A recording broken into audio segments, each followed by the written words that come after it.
Welcome, my name is Erin Wagner and my partner is Tina Klosser. This presentation is for our major project in R505, Teaching and Engaging Online K-16. So here's an outline of what we're going to go over during this presentation. First, we want to give you just a really brief introduction of what software-defined radio is.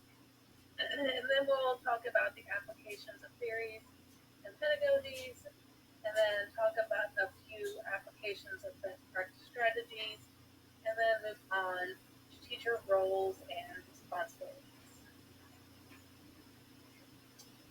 So here is a software-defined radio introduction. So a lot of times we refer to these as SDRs. What is it? It is uh, a little gadget, a widget, if you will, that implements radio functions totally in software. So I have a picture here of a old ham radio, which you might be familiar with, a big clunky kind of thing that takes up a lot of room. But now we can implement this hardware via software, and it can be done with a simple USB dongle. And you can see here they're fairly small. Some of them are a little bit bigger than that, but all are a lot smaller than a hand radio. So, software-defined radio applications. There's lots of applications in military, industry, and just hobbyists. They can be used for tracking and sending out radio frequencies. And I have a picture here of an example of SDR output. And they're also a really great tool to just visualize the RF spectrum, which is sometimes really hard um, for students and beginner RF to visualize. And why is this important? This is important because they're a really critical term operations, and there's a need for people with expertise in the, we call it IMSO field.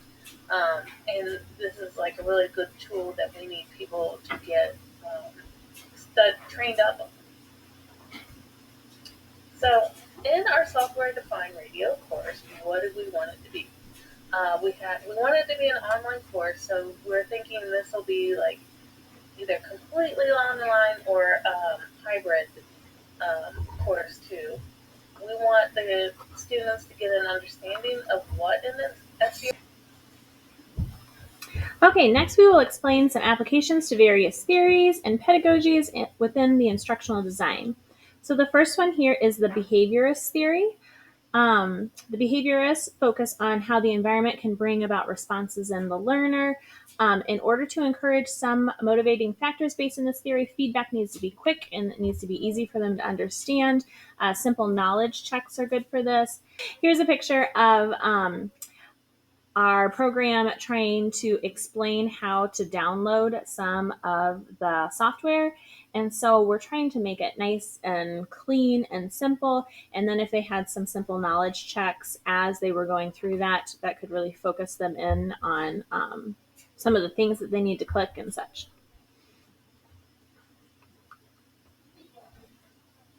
Okay, so knowledge checks are a simple way to encourage learners to proceed through basic information while maintaining some engagement. These can be built in.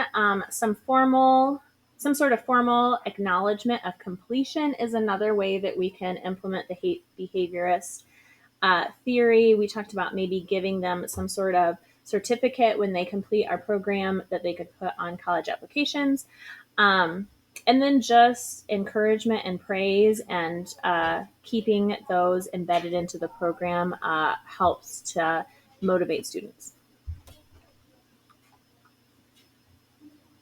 Next is the cognitive theory. Cognitive theory is concerned with the learner and how they are processing the information and building upon their prior knowledge.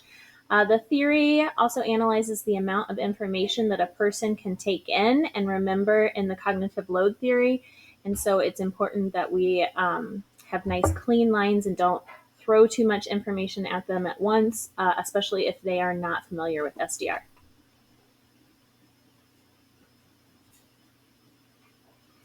Okay, here are some ways that we can implement some cognitive theory into our SDR program. In order to keep the learner's cognitive load in mind, simple navigations can help learners know what to expect and to spend their cognitive processes on the content instead of on the navigation. Another way is to make graphics or diagrams that help the learner grasp what they need to learn in an easy to understand manner. Working with SDR can be overwhelming for a novice, I know, because I am a novice.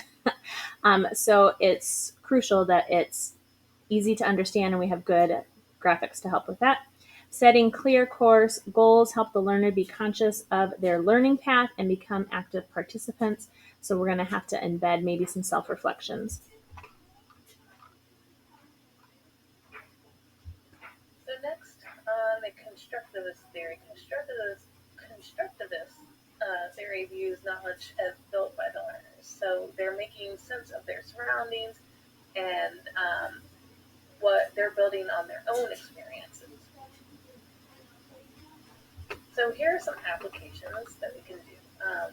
So we thought of maybe building simulations or games throughout the learning modules where the students can um, can learn throughout some real world applications. And then capstones and problem based learnings can be posted at the end of the module. So instead of maybe a multiple choice question, we could, for instance, ask the students to make it so they could find a frequency signature of a key fob using their SDR.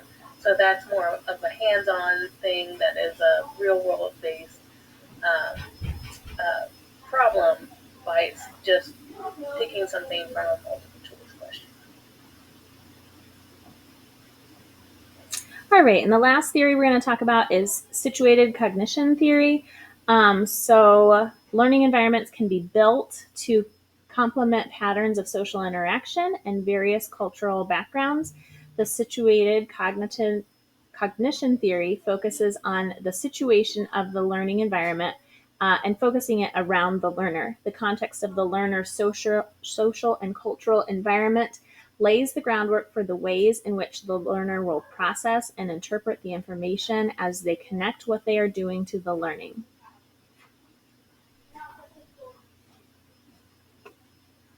All right, and trying to apply this, learning can become a powerful experience when situated within an authentic learning environment that mimics real world scenarios. So that's kind of building on the constructivist theory. Um, Students will then be able to transfer their problem solving skills to novel situations.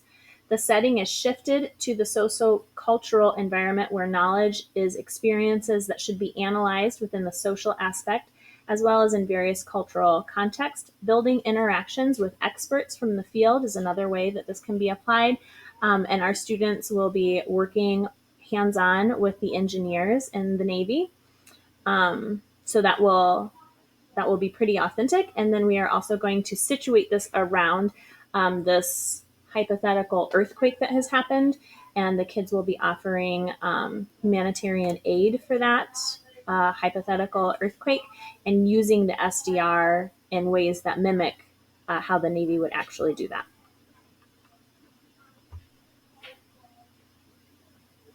So next we're going to talk about some best practice strategies that we can use throughout this online course. So it's really easy to feel isolated when you're taking an online course. Both teachers and students have this feeling. And there are some strategies to mitigate this. So examples of mitigation strategies. So the class, SDR class will be a hybrid online class.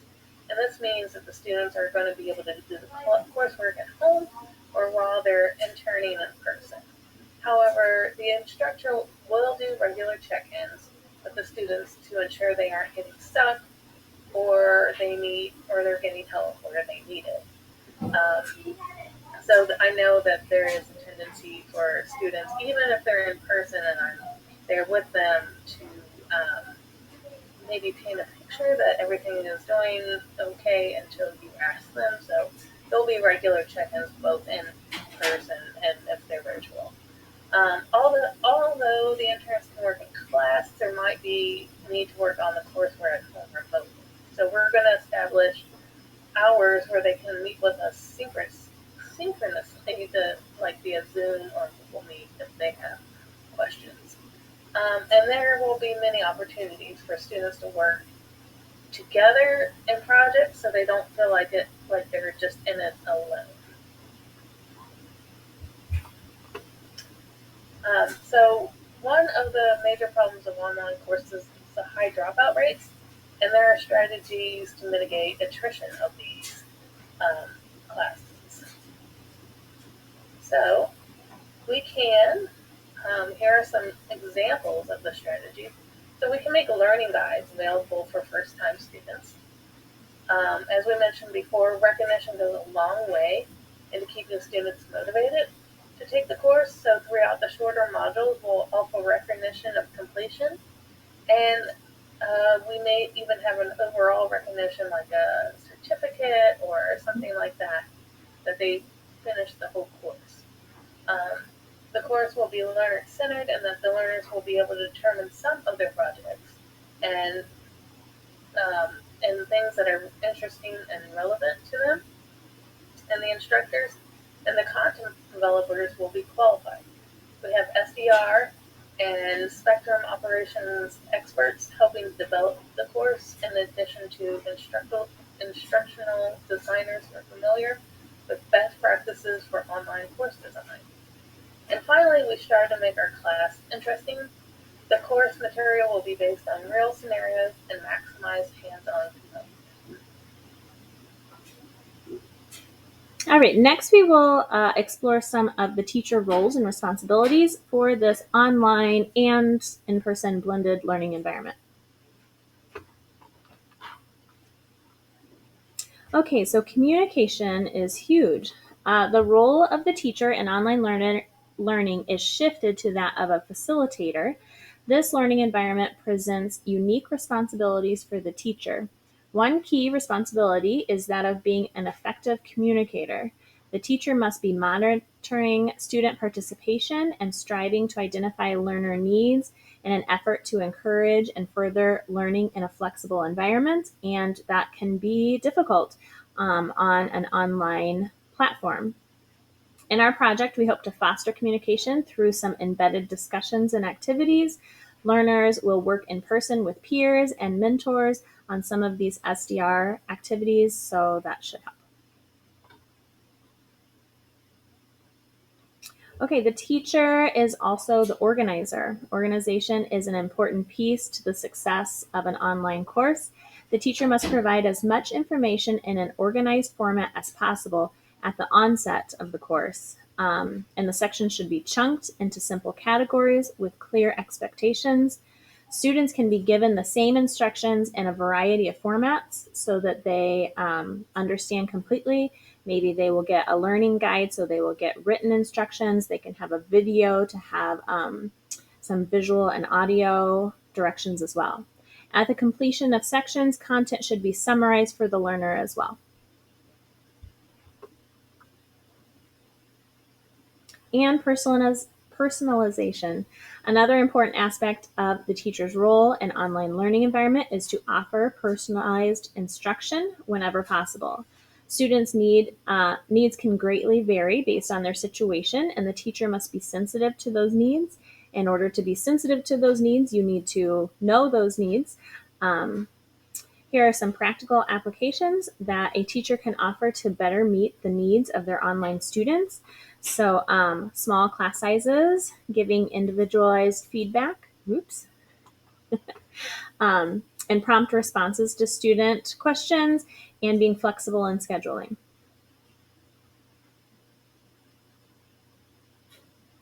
All right, in conclusion, in this presentation, we have given you a brief introduction to software-defined radio, or SDR. We have also described and given some practical applications for instructional design theories. We have explored some best practices and how they can be implemented with our SDR project, And finally, we have examined some teacher roles and responsibilities within this online platform.